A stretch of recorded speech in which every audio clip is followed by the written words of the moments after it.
Saudara, kasus tudingan ijazah palsu Jokowi memasuki babak baru. Seakan tidak ada ujung pangkal, kasus tudingan ijazah palsu Jokowi terus bergulir dan mulai menemui titik terang. Polisi pun menaikkan status laporan pencemaran nama baik dan penghasutan serta penyebaran berita bohong terkait tudingan ijazah palsu Jokowi dari penyelidikan ke tingkat penyidikan. Artinya, polisi menemukan ada unsur pidana dalam laporan Jokowi soal pencemaran nama baik.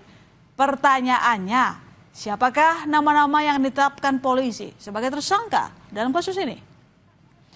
Pada Jumat 11 Juli lalu, Polda Metro Jaya mengumumkan telah resmi menaikkan status perkara dugaan ijazah palsu Presiden ke-7 Republik Indonesia Joko Widodo ke tingkat penyidikan.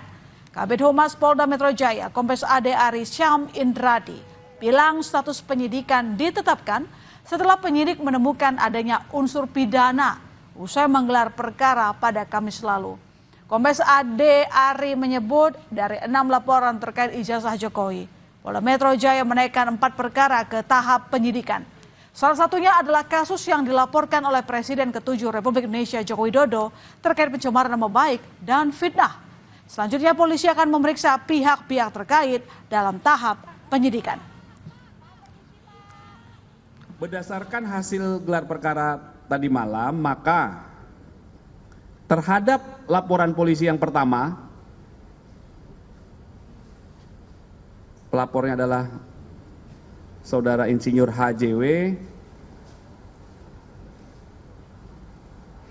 Dalam proses penyelidikan yang sudah dilakukan, dalam gelar perkara disimpulkan, ditemukan ya, hasil penyelidikan sudah ditemukan dugaan peristiwa pidana sehingga perkaranya ditingkatkan ke tahap penyidikan. Ya, nanti coba kami pastikan ya jadwalnya kapan. Tentunya saksi-saksi korban, saksi-saksi dari pihak korban, kemudian nanti ada dugaan terlapor dan lain sebagainya. Saksi-saksi dari pihak terlapor itu juga nanti dilakukan pemeriksaan dalam tahap penyidikan. Sebelumnya, penasihat hukum Jokowi Yakub Hasibuan menyebut ada 5 nama yang dilaporkan ke Polda Metro Jaya terkait dugaan pencemaran nama baik berinisial RS, T, RS, ES, dan K. Diduga kelima orang ini merupakan Roy Suryo, Rismon Sianipar, T. Fauzia, Tia Suma, Egy Sujana, dan Kurnia Triroyani yang aktif mengkritik keaslian ijazah Jokowi. Meski polisi belum mengonfirmasi kepastian nama-nama yang dilaporkan Jokowi dalam kasus ini, namun Roy Suryo CS telah menjalani pemeriksaan klarifikasi di Polda Metro Jaya terkait kasus ijazah Jokowi pada tahap penyelidikan. Merespons naiknya kasus pencemaran nama baik soal ijazah Jokowi, Rismon Sianipar mengaku dirinya dan para terlapor sama sekali tidak gentar. Rismon percaya diri data yang disampaikan oleh timnya ke Barreskrim pada gelar perkara khusus sesuai fakta ilmiah. Rismon bilang, ia dan kawan-kawan akan melawan segala bentuk kriminalisasi terhadap dirinya dan tim yang terlapor. Senada, Roy Suryo juga mengaku tak gentar pada potensi menjadi tersangka pencemaran nama baik di kasus ijazah Jokowi. Ia bilang akan tetap setia mengedepankan kejujuran. Kami tidak gentar sama sekali ya untuk menghadapinya. Karena kami berbasis ilmiah dan berbasis sains dan fakta-fakta di lapangan, sehingga kami akan lawan ya segala bentuk kriminalisasi terhadap kami.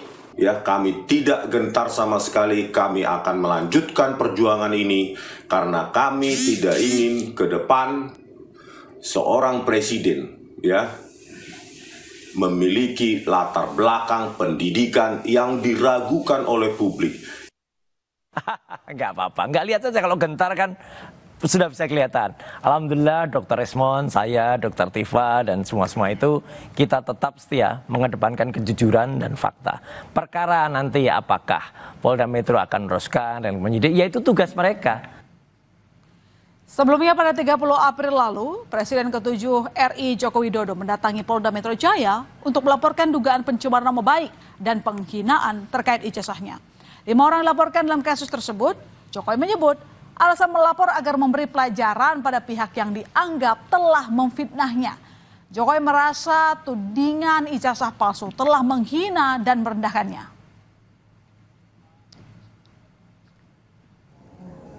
Kan sudah menghina saya sehina-hinanya, sudah menuduh ijazah itu ijazah palsu, sudah merendahkan saya serendah-rendahnya.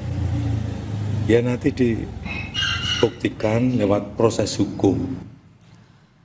Pada Senin 7 Juli lalu, Roy Suryo menjalani pemeriksaan di Polda Metro Jaya untuk mengklarifikasi laporan Jokowi soal tudingan ijazah palsu.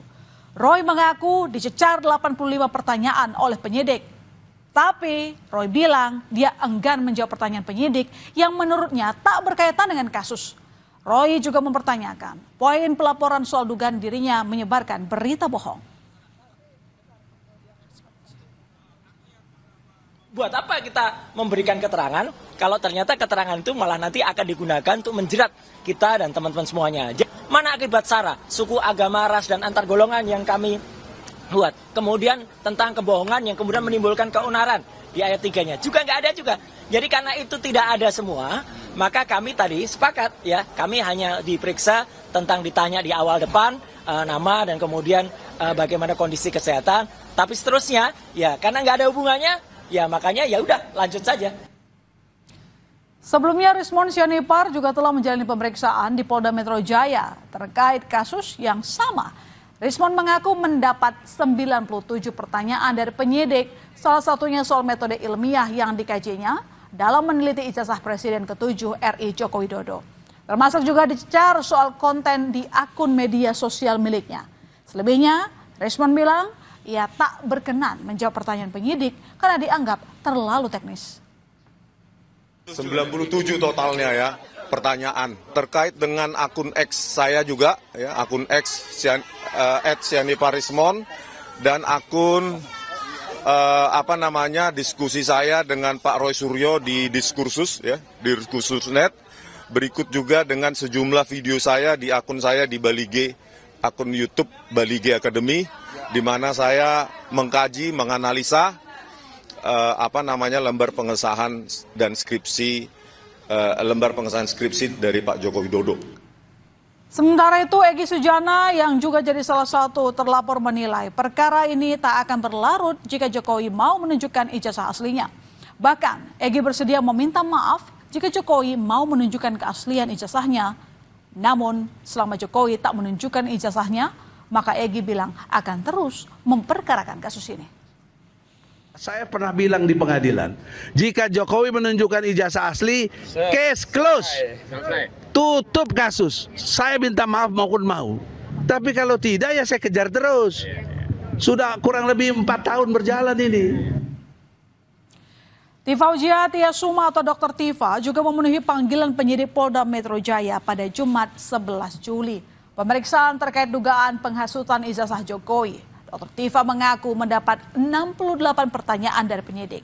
Menurut Dr. Tifa, pertanyaan penyidik belum masuk substansi karena tidak menghadirkan ijazah asli Jokowi. Dr. Tifa juga mempertanyakan identitas pelapornya. Tidak bicara substansi, saya masih bicara prosedur. Karena ini kan undangan klarifikasi. Undangan klarifikasi itu artinya kan pihak pemeriksa ingin mengklarifikasi beberapa hal kepada saya yang termuat dalam 68 pertanyaan itu. Tapi saya sebagai pihak yang diundang kan saya juga membutuhkan klarifikasi juga kan gitu kan. Nah klarifikasi yang paling utama tentu saja adalah ya ijazahnya. Kalau yang sekarang itu bukan Pak Joko Widodo, yang ini ya, yang hari ini itu laporan dari 5 pihak yang kita juga nggak tahu jati dirinya ya. Di sisi lain, Barreskrim Polri telah melaksanakan gelar perkara khusus atas penyelidikan kasus ijazah Jokowi pada Rabu 9 Juli lalu. Gelar perkara khusus dilakukan berdasarkan tuntutan dari tim pembela ulama dan aktivis TPUA yang diketuai oleh Egy Sujana. Gelar perkara khusus soal kasus ijazah Jokowi sempat dikritik tim Jokowi yang menilai gelar khusus tidak diatur dalam tahap penyelidikan. Baik Jokowi maupun pihak UGM tidak hadir dalam pelaksanaan gelar perkara khusus. Sementara TPUA membawa Roy Suryo sebagai saksi ahli.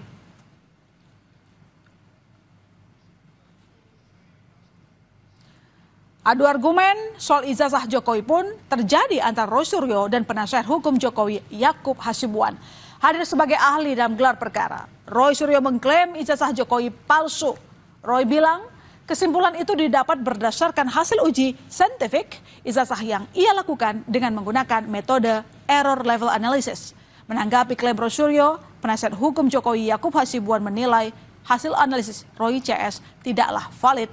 Yakub bilang keaslian ijazah Jokowi harusnya tidak perlu dipersoalkan lagi karena puslapor sudah menyimpulkan ijazah Jokowi asli.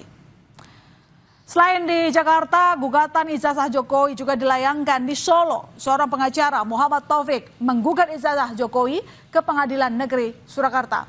Namun Majelis Pengadilan Negeri Surakarta memutuskan gugatan terkait ijazah palsu Jokowi gugur. Majelis Hakim menilai PN Surakarta tidak berwenang mengadili kasus tersebut. Pengadilan mengabulkan eksepsi tentang kewenangan mengadili secara absolut tersebut, yang pada pokoknya menyatakan Pengadilan Negeri Surakarta tidak berwenang mengadili perkara itu. Ya, sehingga dengan adanya putusan setelah itu, akhirnya putusan itu menjadi putusan akhir yang mengakhiri perkara nomor 99 ini di Pengadilan Negeri Surakarta. Penggugat ijazah Jokowi Muhammad Taufik kecewa karena Pengadilan Negeri Surakarta menggugurkan gugatan perdatanya. Namun ia memutuskan banding yang rencananya akan diajukan pekan depan ke Pengadilan Tinggi Jawa Tengah. Muhammad Taufik berharap dengan banding perkara keaslian ijazah Jokowi bisa terungkap dengan terang. Saya ajukannya hari Senin. Prosedur banding itu kan 14 hari. Jadi kami masih memiliki waktu dari kemarin sampai 14 hari. Harapan dengan banding, masa sih ijazah itu sampai kiamat tidak muncul begitu loh. Kasus ijazah Jokowi telah menempuh jalan panjang. Kini hukum tengah memproses pembuktian keabsahan ijazah Jokowi. Kita tunggu saja bagaimana polisi mengungkap perkara ini secara terang dan bagaimana nantinya pengadilan memutus perkara ini. Saudara, usai jeda di berita utama, tim Damkar Kota Jambi dapat tugas tak biasa. Bukan untuk menangani kebakaran ataupun evakuasi hewan liar, melainkan menolong seorang ibu memasangkan lampu bohlam di rumahnya. Berita utama segera kembali.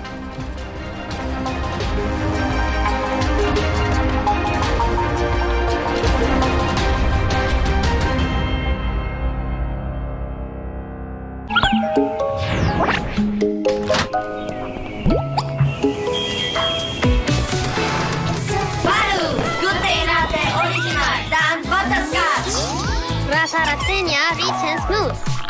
Butterscotch-nya sweet and creamy. Enak banget. Cobain Good Day Latte yuk. Mau. Good Day Latte, perfect Korean latte taste. Duh, haus. Ada kelapa. Bukan, itu kepala. Nah, ini baru kelapa. Tapi ribet bukannya. Ini aja, kelapa muda gercep. Jus baru, rasa kelapa muda. Kelapa muda gercep, granulanya cepat larut. Seger. Cil habis. Jus kelapa muda. Gercep banget. Minum Jus, fun terus. Jus, rasa kelapa muda. Segernya cil, air kelapanya real. Dari Wingswood. Kompas Update dipersembahkan oleh Morinaga. Anda menyaksikan Kompas Update bersama dengan saya Arizona Gali. Saudara, seekor ular bersembunyi di dalam motor milik warga di Jalan Victor Raya, Tangerang Selatan, Banten. Ular sepanjang 4 meter ini bersembunyi di bagian depan motor warga. Petugas damkar yang tiba di lokasi membongkar paksa seluruh bodi motor untuk mengeluarkan ular tersebut. Proses evakuasi pun berlangsung lama lantaran ular terus bertahan di dalam motor. Setelah berhasil dievakuasi, ular tersebut diserahkan ke komunitas reptil untuk penanganan lebih lanjut. Nah, kegedean dah langsung Google. Demikian Kompas Update, saya Arizona Gali, sampai jumpa.